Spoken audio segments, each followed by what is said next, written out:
Ladies and gentlemen, welcome back to the Eastchester Union Free School District podcast. I'm your host, Joe Blute, and actually, this is the 5th episode.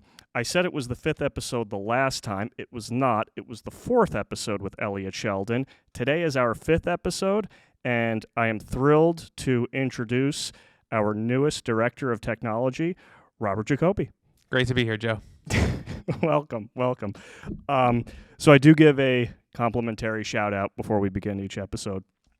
And prior to your arrival last year, I was told by someone that, because I was asking questions about who's my new boss and whatnot, and this person informed me basically verbatim, they said, this is the best possible hire and the best possible thing to have happened in this position.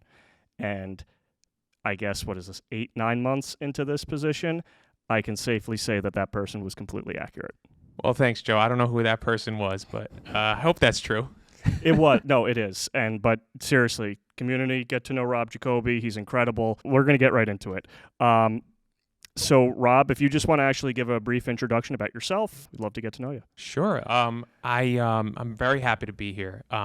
What you said about me coming here is what I got on, is Eastchester a good place? When I was looking to come here, and everybody seemed to think so, and I do fully agree. It's a great place. Really love the people I work with. The students are really, really kind. So my experience has been really good so far. Just about myself. I have 2 very young kids, 1.5 and 2.5, and so they're a huge focus when I'm home, along with my wife, and so that's been a really great experience as being new parents. And so when I came in the summer of last year, and sort of spent the beginning figuring out what's going on here, and that's always when you start somewhere new. It's like it's a learning curve, learn a new system, learn something new.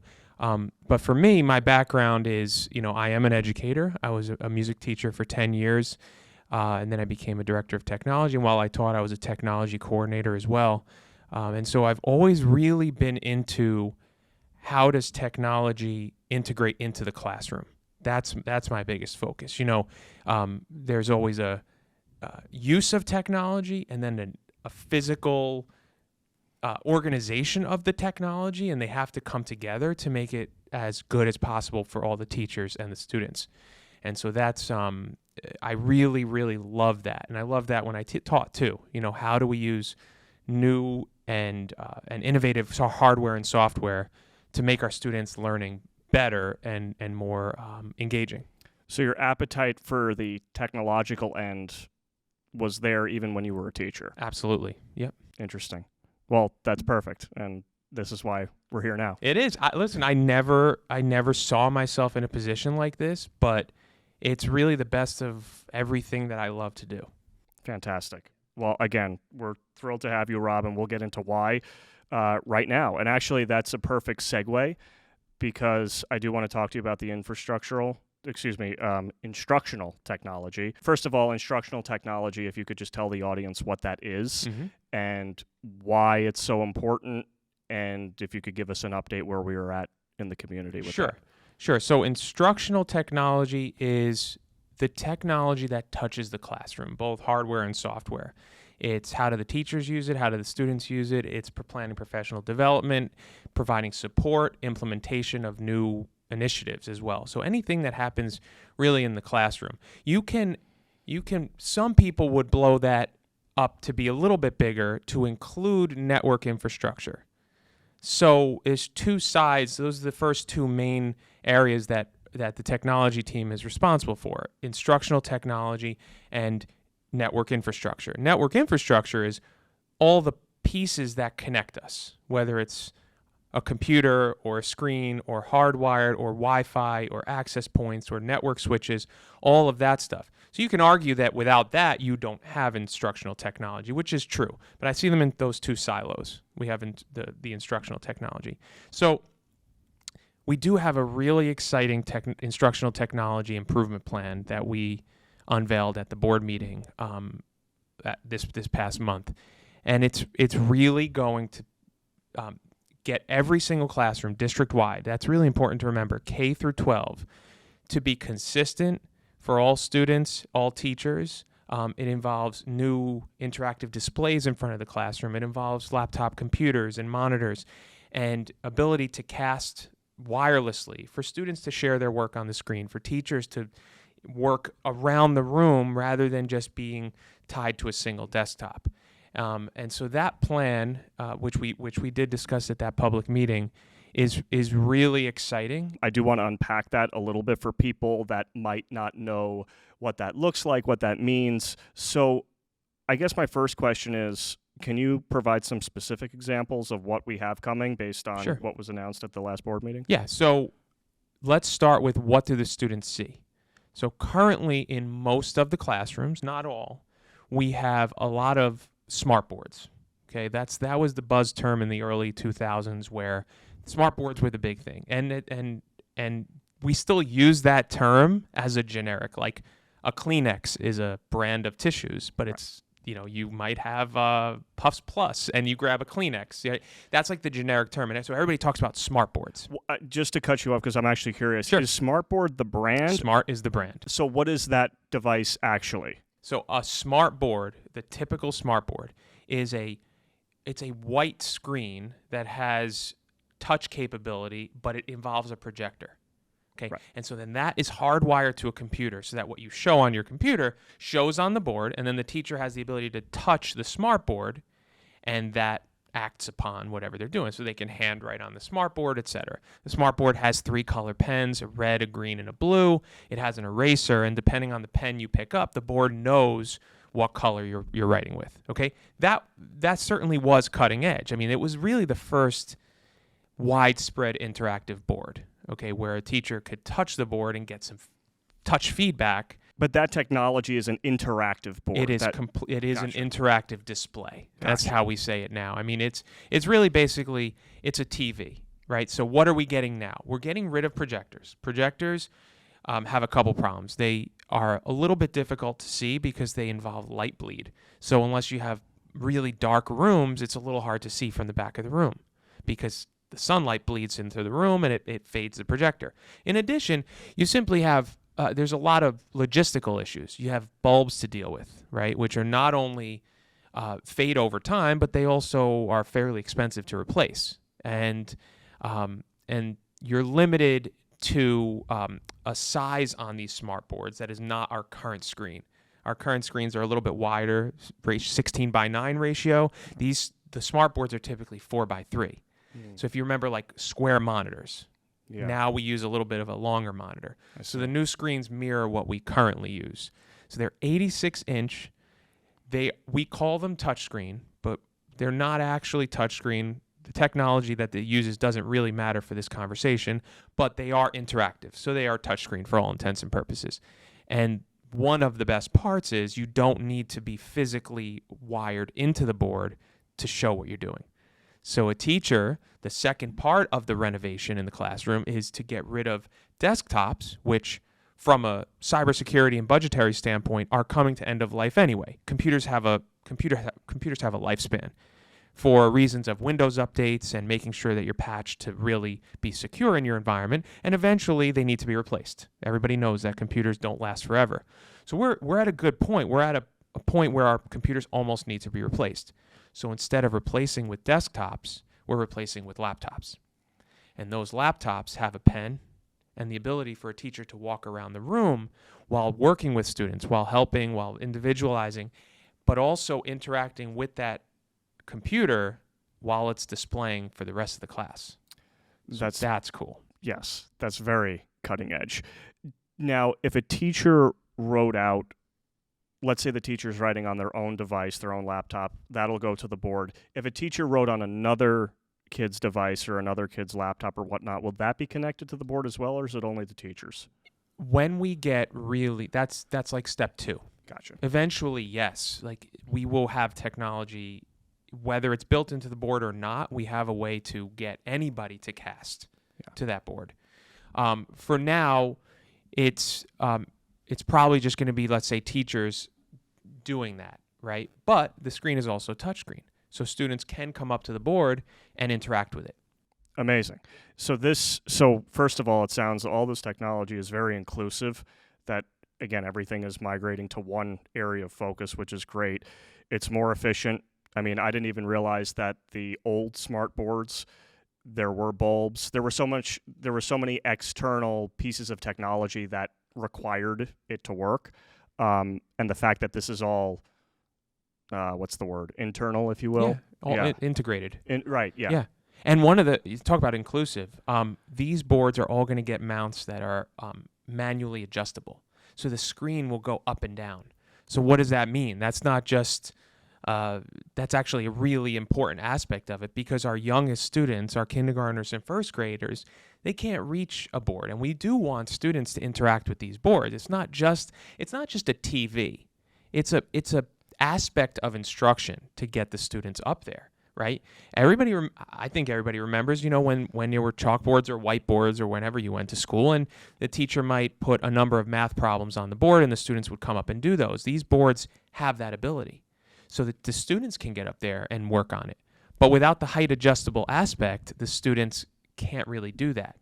So when the teacher's got something on display, they can literally lift the board as high as they want so the students in the back can see. Right? Talk about inclusive. Everybody can see this board because it's bright, it's high definition. In fact, it's 4K, which is pretty impressive. So the students in the back are going to see it really crystal clear. And in addition, it'll be nice and high so they don't have to look around their friends. Smart boards right now, they're stationary. So that's a little bit of a drawback. The brand New Line, is that what we're looking into? Exactly. That's a brand. Listen, I mean, these boards are made by, I can name 4 or 5 different companies right now. Right. So this is what schools are trying to use, and all these companies are trying to produce something. I think New Line, I have personal experience. We already have started to use New Line in the district. I taught with New Line. Right. I think it's a really, really, really solid board that is both financially responsible because it's a good price point, but it's also really durable. And very, I'm going to knock on wood, but they typically have few problems. So hopefully, instruction never has to get interrupted by an issue with technology. Yeah, no, that's fantastic. And I bring that up because I filmed one class very heavily this year at Waverly, and the teacher has a New Line, and it's on the carpet, and she's able to bring it up and bring it down, and the kids. And but that is a detail that is very important, because there is not. Every time I went into the class to film and she was showing something on the New Line, I've never seen a kid disengaged with the monitor being that low. And it's just more of an immersive experience. So, and it's those details that I feel that people who are not within the walls, they might not see. So this is why this is so important. This is one of the best parts about being here. The team is so good. I mean, when you have people with 18, 20, 23 years of experience on your team, first of all, they take incredible pride in the district, but also there's something here for them. That speaks real volumes. And so between a bunch of us of tossing ideas back and forth, I'm glad you pointed out, there are a lot of little details that we've worked through over 6-8 months before we really came up with the plan of what we're about to do. Yeah. Because those details are going to be the small experiences that make teachers and students enjoy and not make it a wrestling match when you're dealing with technology. Exactly. And what you just said, all of that experience from everyone in the tech department, they know those specifics, they know those details, and exactly the last thing that the tech department wants to have happen is, we did all this work and there are things that are not right for it. So the fact that we're ahead of the curve, or we're able to get ahead from all the experience, is absolutely invaluable. Thank you for providing that example. That's a great example of how our instructional technology is going to advance and get better. What else can we see specifically from instructional technology? I think an important conversation, rather than getting into the details of every little thing physically, is now that we're going to level the playing field, now we can create a culture of learning together with technology. And I think that's what I'm really looking forward to. Because once now we're all on a level playing field, every teacher, I really want to create a culture where we can come together formally or informally to, we throw the term professional development around, and it is an important and it's a great term. But what about just learning? Not just professional development where we're sort of developing and teaching. What about a professional learning community where we're working together on what works, what's some new stuff we figured out? Listen, all of the littlest things, when you add them together, that's when you become technologically savvy. It's all of the little things. We all know how to turn it on. But, well, I hope anyway, right? But it's all the little things that when you have a meeting with a bunch of people and somebody throws out an idea of what did I use this week, and you start gathering those ideas, that's when you get to be comfortable in the classroom. That communal discourse, it's happening and it's going to continue to happen? I want it to happen more in general, right? But my only point is I want it to happen at a more regular basis now that we will have a level playing field. Fantastic. Yeah. So infrastructure and security, how important is this? Well, none of the instructional technology happens without it. A shout out to Luis Lopez, who is our senior network specialist right now. He's been here since maybe most of the network was built, and so Luis is really integral in making sure the infrastructure, along with our network specialists, as well as computer aides, they're the ones that are sort of behind the scenes with the technical aspect of things. And so that's really important, because what I think goes overlooked a lot when you talk about responsibilities of a technology department is how much more is part of technology now than 5 years ago, than 10 years ago, than 15 years ago, than 20 years ago. 5 years ago, nobody in the technology department thought, well, let me say 10 years ago. 10 years ago, nobody in the technology department thought that they would have any responsibility in locks on doors, for instance, right? Now come along key cards and integration with door locks and the physical and the technical and the et cetera. And what you don't think is everything like that talks to each other, they all feed back to the brain, which is the network closet. So somewhere along the line, everything is physically connected, right? If you're on Wi-Fi, which is not typically how we install permanent devices, that's maybe for a laptop or something or a phone, but everything's physically connected somehow. And so when we talk about security, we're undergoing a bond project renovation right now where all of our hallway doors, all of our classrooms and offices are getting electronic locks, right? And that's not only a way to systematize entry to classrooms, but it's also it's mostly a safety feature, to be honest. Keeping I believe it's strategic priority 1 for the board is school safety. And so it's something that we don't love to think about, but it's something we should think about and prepare for the worst and hope for the best, right? And so with this system, if we ever need a lockdown, every door will lock automatically. So it's immediate, it's technology that is providing safety to students. So that's new. No technology department thought that was the case 10 years ago. Okay? How about cameras? Okay? We're adding dozens and dozens of new cameras, getting different angles, getting blind spots right through this bond project, safety and security bond project. And you have the physical installation of the camera, but then you have the integration of the cameras. It's the same with everything. You install, you connect, and then you implement. Then you connect it to the system, whatever that system might be, whether it's a door access system or a camera system or whatever, really. And so all of that is infrastructure and security. It's stuff that's like, it's not in the classroom, but it's what we need as a school to operate from a technology standpoint. Absolutely. And so much of that, there's people that aren't going to be able to see those details. I mean, there's people within the building that don't see some of those details. And it was funny because a picture of the closet was recently shared at the board meeting, and Luis did an amazing job organizing. He did an unbelievable job fixing it and organizing it. But then they showed the before and after photo, and it was pretty eye-opening. I mean, again, I walked by the closets, and, you know, it's something that doesn't cross my mind, but then seeing the difference in what the closet is supposed to look like as opposed to what it did before, yeah, that's something that isn't on the surface for people to really look at. Yeah, and a project like that is not just about looking organized either, and it's visually very telling of where our goals are taking us, and what, thankfully, we have capability of doing within our own team. Like you said, Luis handled that closet, and that is a ton of work that not everybody can do, because you have network switches, which are really advanced configurations, and we did it all in-house.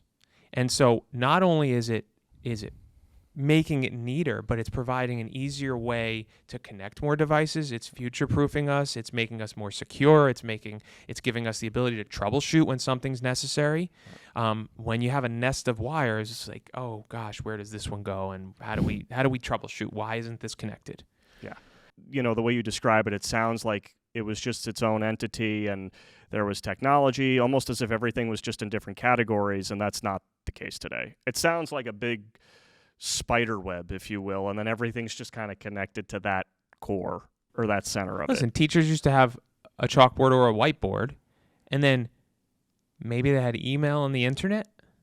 That's about it. Right? I mean, at the core, and then maybe eventually we started taking attendance on computers and things like that, and it just exploded. It's exploded, and it's good. It's just everybody, I believe, does and should understand that, you know, the stuff is not just plug in and work. You could imagine. I mean, we've undergone a lot of. I've personally put in a lot of energy into making photocopying easier, right, for teachers, and it takes a lot of integration to get things to talk to each other and work appropriately. Like, for instance, any teacher could print to a copy machine now, and when they go to that copy machine, they put in their code, and out comes their prints, right? That doesn't just happen overnight. But our goal now is that they can actually take their badge instead of putting in any code. And as soon as they walk up to the copy machine, they put their key card on and they get logged in. And so we're close. Idea. But there's all these little technical integration points that have to happen, and something has to talk to something else. And what language does that speak? And then we have to talk to something else. And that's actually something I enjoy really a lot, actually, is figuring out how to get those integrated. Well, we're very happy that you do enjoy that, because it sounds it just sounds like it's a lot of work. The work can maybe sometimes be tedious. It's just very specific and granular, very, very detailed. But what I will say is, and the whole department has the same ideal, is let's set it up the right way. Because when you do, it's just really rewarding. We have fully gone to automated onboarding and offboarding for staff, for instance, and students as well. So when staff come in, all of their accounts get created automatically, and they get set up and permissions granted and all that stuff. That's another integration project that was really fun to figure out. How do you get it set up right? The innovation of all of the infrastructure that you're talking about, is it still something that it would look like behind the scenes? Does it still look like something from 10 years ago? Luckily, it is almost the same. Okay.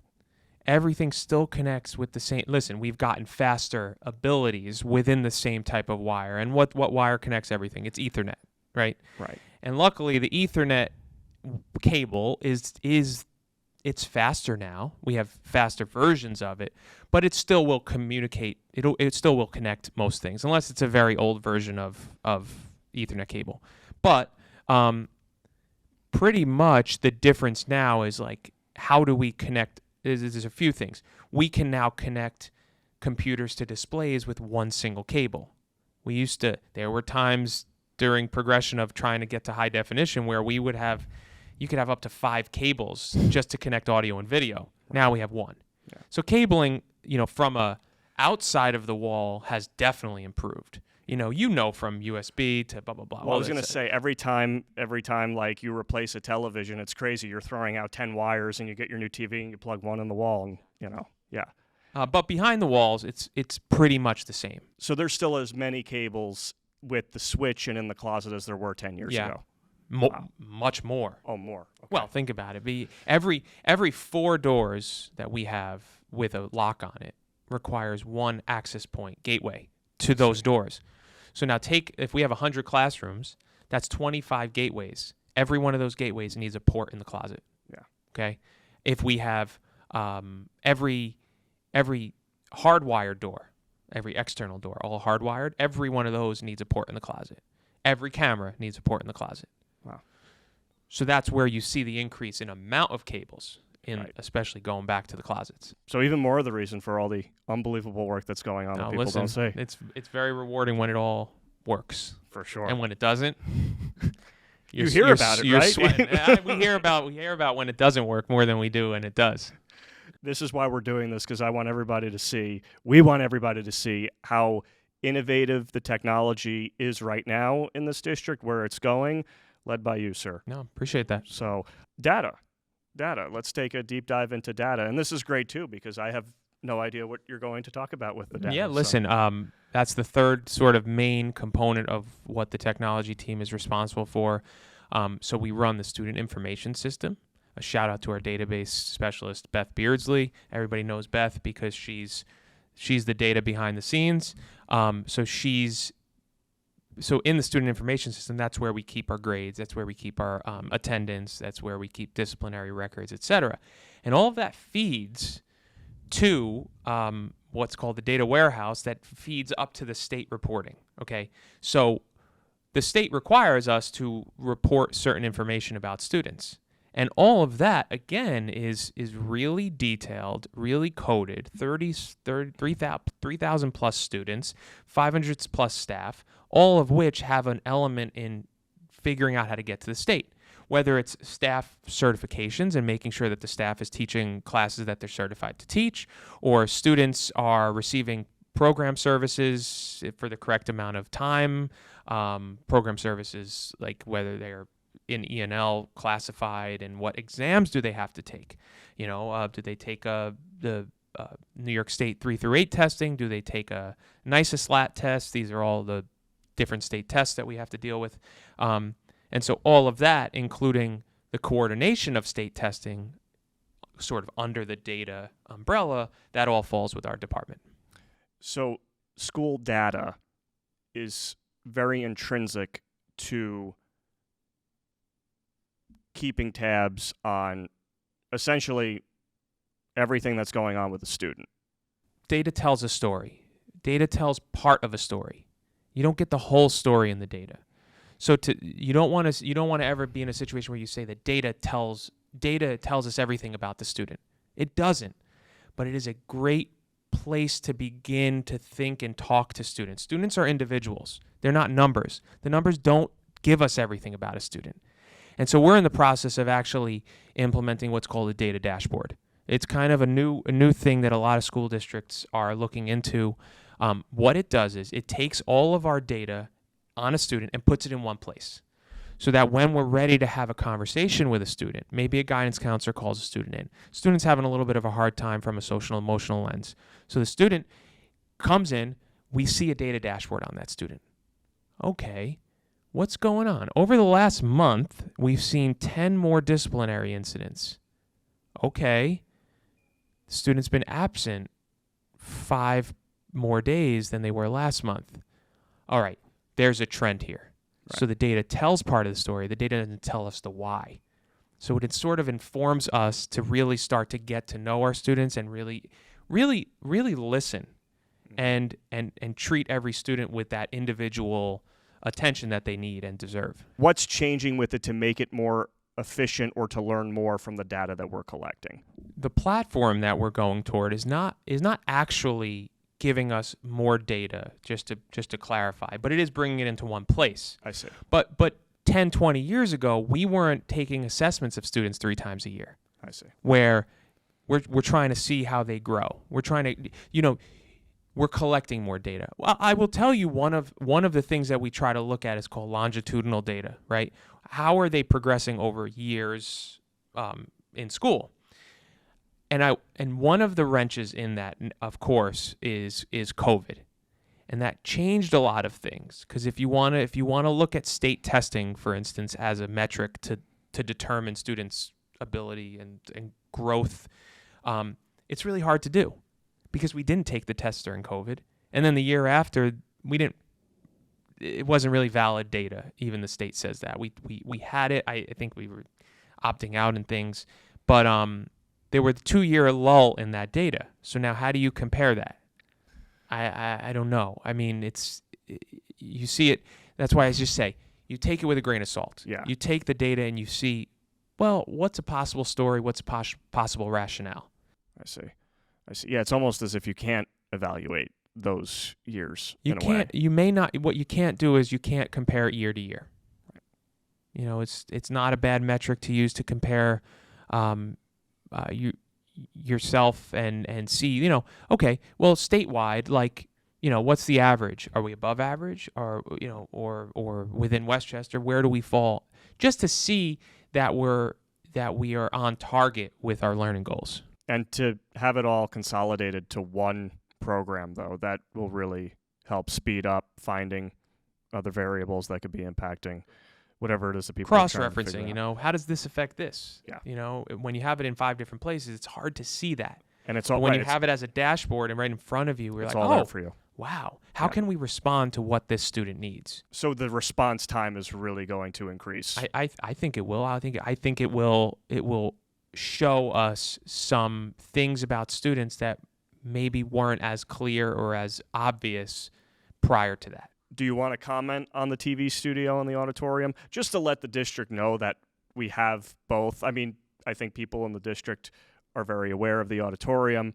I think people are a little less aware about the new 2.0 TV studio that we have right now. So if you just want to comment on the TV studio and the auditorium are definitely, that's the fourth big area of the technology team. So Joe Blute here runs the TV studio, and Nick Sochan is the auditorium manager. And so these are things that Eastchester is really, really lucky to have. The TV studio produces our videos. It provides a place for students to learn how to produce videos, the production, etc. And the auditorium is just an incredible space. The technology integration in the auditorium, the aesthetic beauty of the auditorium, the size, the versatility, is really very cool. And even at that, we're still looking at areas to improve, whether it's lighting or sound treatment. But those are resources that I think everybody is fairly aware of how lucky we are to have those resources, and they're extremely valuable, not just for presentations, but for our students. Yeah, for the students, for the district, for the community, to see the response this year with the product that the TV studio has been able to create, it's really been fantastic to just to provide that transparency. And you and I have had a lot of conversations about the planning of what's produced out of the TV studio, and I think that's really important. There are certainly other districts that have TV studios and the such, but I fail to find as many as productive as kudos to you for these consistent series where we're seeing things that are happening in the classroom, outside of the classroom, for extracurriculars, for administration, for budget, for student awards or student. Yeah, no, I know what you mean. And I know what you mean. And I just want to give one last kudos to you with the TV studio. You have made it an absolute joy to create, to produce, to direct, to do everything there. I can't tell you how many people would be very micromanagey, or they'd be very scared about what the product would be. And from day one, when you came in, you gave me a wonderful compliment and you just let me go. And I remember what I said to you. I said, I want to make you look good and make your job easy. But you've allowed me to do that.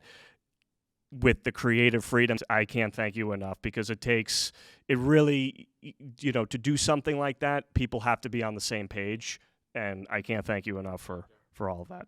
So the technology is, it's really in a great spot right now here. What are some areas where you feel the improvement isn't going to stop in the future, if you will? Listen, I mean, improvement in technology will never stop. So when you stop looking for what's the new thing, you're falling behind already.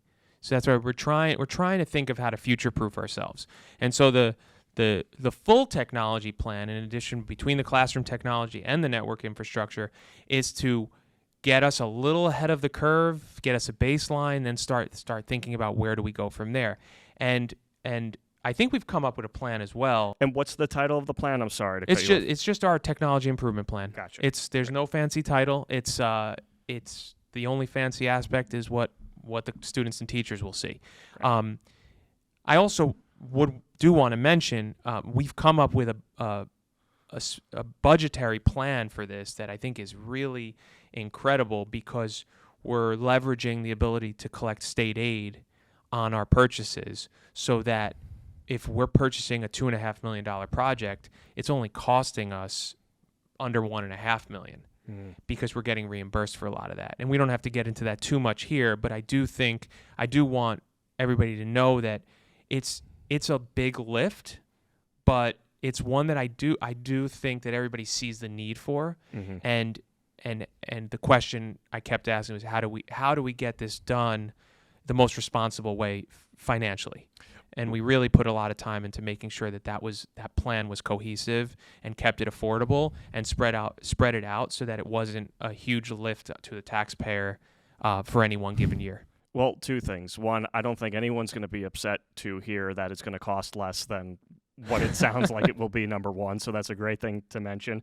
And the second thing is, and I have another first-person example on the daily that includes you regarding technology, but technology is an area where you really can't take your foot off the gas pedal. And, how many emails I see from you on like a weekly basis where you're warning people about certain scams or certain phishing emails. I mean, just from a security standpoint. And, in the world, we're in a cyber world now, and you have to be up to date with, all of what could possibly happen with that. So I think that's another reason where technology, you just have to be so up to date with it, because unfortunately, there are a lot of unfortunate cunning events that are also evolving, so we have to evolve with it as well. Absolutely. Listen, cybersecurity, it's no secret, is one of our highest priorities. Keeping our student information safe is not only our legal responsibility, it's our ethical responsibility as well.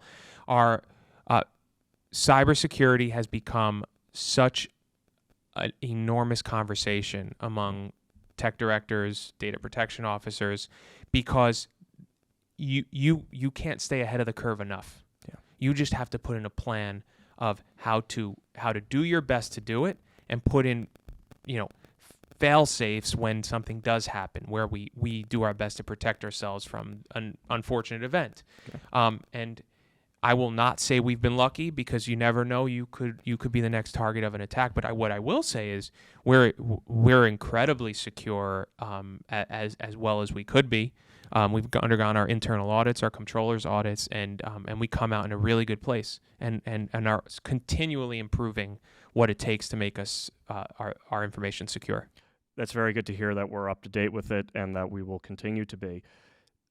Artificial intelligence. Oh. AI is here, as Dr. Valenti put it at his meeting in the beginning of the year. It's out of the bottle. You can't put the genie back in the bottle. So do you just want to comment on AI today? And I guess first, how would you describe AI? We know it's artificial intelligence, but how does it work? AI is not new. What is new since the first articles of ChatGPT, what is new is the idea of generative AI. Okay, and maybe that's not even new. Maybe it's just the widespreadness and the advancement of it. And generative AI is the ability of something artificial, a computer, a piece of software, to generate a piece of something, like a paper, like a poem, like an article, or an essay, or whatever it is. And I think that's one of the biggest differences between a lot of the tools we've had. We've had disruptions to education forever, right? I mean, something new always comes in, right?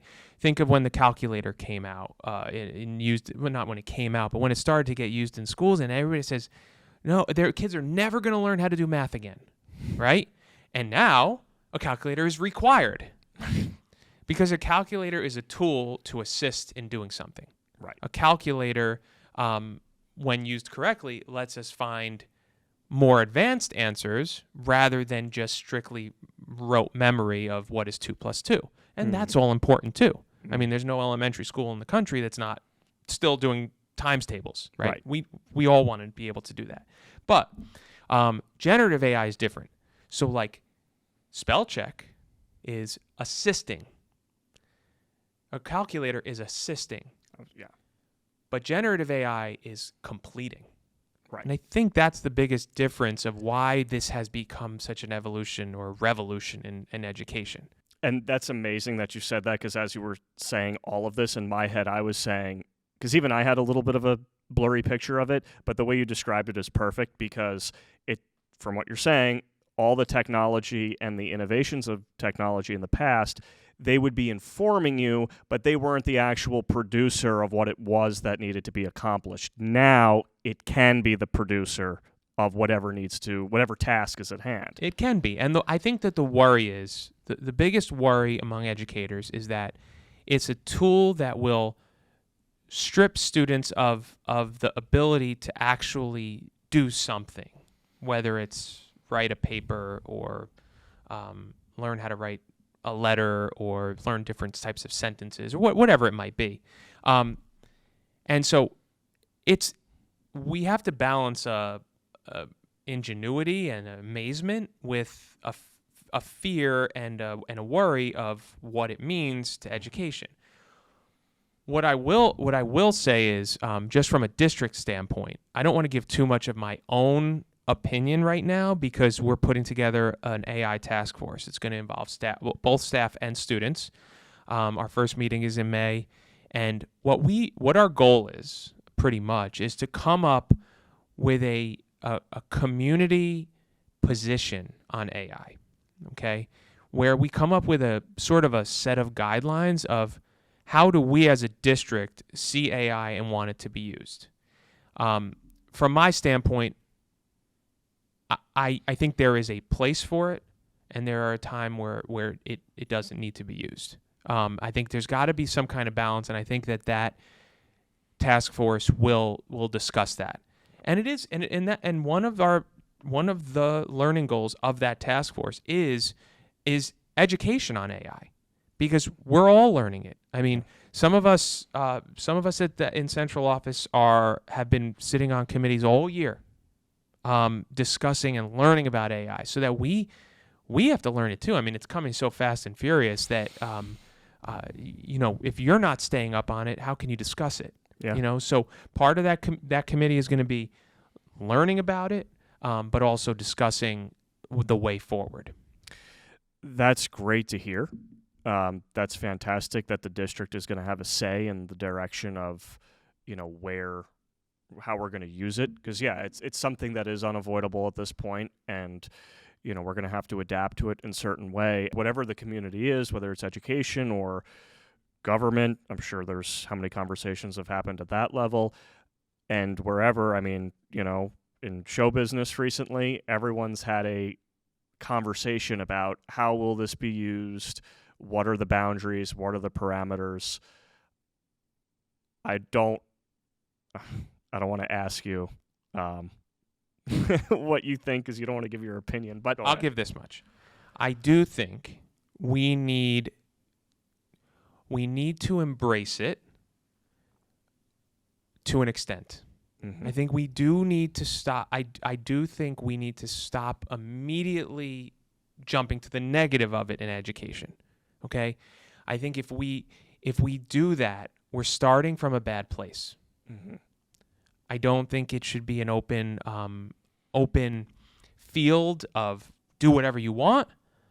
But I do think if we start to see it in a lens of what can it be good for, then the what shouldn't it be used for will become clearer, rather than starting with a list of negatives. That was perfect. Literally what you, because then, right, if you're focused on, well, where do we use it, where is it positive, then by default, well, in the other areas, we're not going to use it. So to your point, it's not even worth. And who wants to start in a culture where we're starting with the negative? Forget about AI, you know? Like, we don't want to go into a meeting with preconceived notions of fear and worry and all negativity when, you know, there are realities. Right. You know? You just said the word. I think a lot of it does come from fear just from all humans, right? And, you know, I'd be lying too if I, you know, said that I haven't been fearful of it at some point. I think, you know, because we are, I'm pretty sure I'm right about this, but in the history of our species, I don't think we've ever embarked on a technology, again, that can completely substitute what we're able to produce and do. I think every point of technology has helped us make life easier and make it more efficient, but I don't think there has been a technology that posed a possibility to completely replace, if that makes sense. To be clear, today, and hopefully in the very distant future, it cannot completely replace. Right. Okay? AI cannot feel empathy. Okay? AI cannot produce voice. AI. These are things that you read about from certain authors that, you know, there's a human element that it cannot do. Right. And so, you know, how many people went through COVID and you're just tired of virtual meetings? Yeah. We as humans have a desire to hang with each other, to talk through things, you know, to see each other. I think. I mean, I'm much more productive when I'm sitting in a room with everybody than I am, you know, sitting behind a screen and, you know, people are maybe less willing to participate.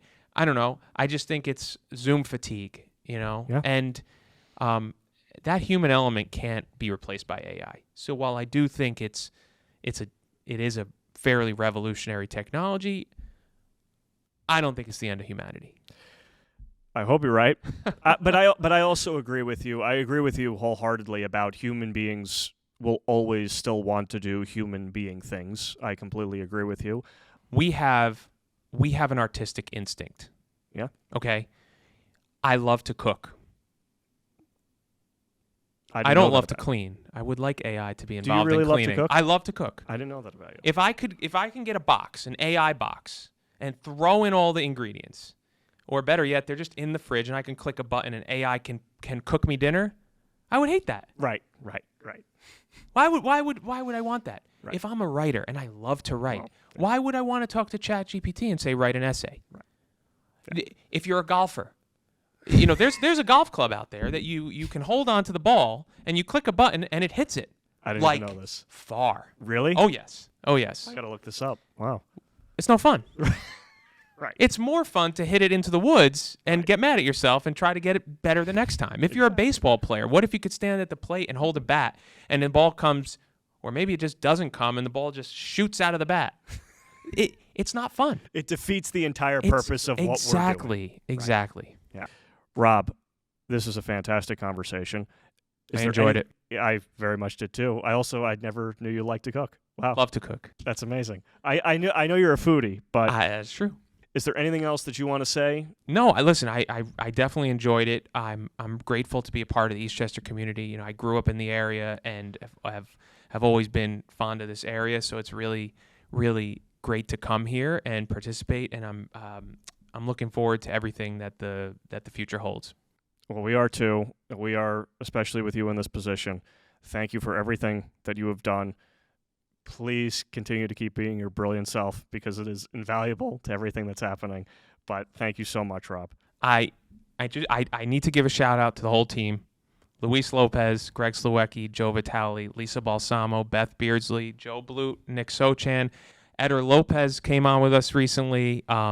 It's a great team, and I think everybody sees how hard that group of people work. Sometimes behind the scenes, sometimes quietly, and you don't necessarily see those workings. And everybody's been really great and appreciative of when everybody comes together and solves problems together.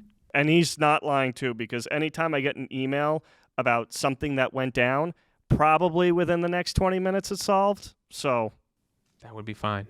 But it happens. Yeah. No, team's incredible. Rob, thank you so much. Pleasure, Joe. Ladies and gentlemen, we'll see you on the next episode. Take care.